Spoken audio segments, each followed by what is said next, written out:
Portugal and Piccaninny. We're here as Theodist staff. It's a family-owned company, and we very much acknowledge the work that you're doing. It is absolutely incredible. So we're announcing that continued support and sponsorship towards Portugal and Piccaninny. Once again, we're very proud to be a part of this. For many years, it's been a pride for us and a real honour to be able to see children be able to develop these and have access to early learning. And we support that in many different ways. Like you said, we have a little bookstore here where you can come. You can sit down and read with your children if you want to. We have a nice little seating area.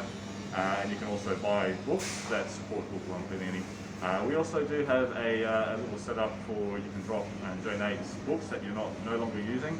This does go towards the schools and gives access to children to read, which is a very important function. So there's an incredible amount of work that you do as an organisation, and we're proud to be a part of that.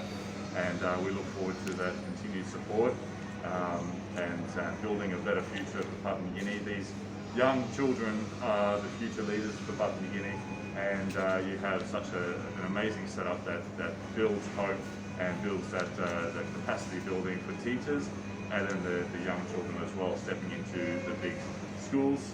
It gives them that head start. So I think every child that I've ever met that has gone through your program is extremely proud. Every single parent that has gone through your program is extremely proud and very lucky to be able to have that opportunity. So once again, thank you very much for being here, and we look forward to that continued support.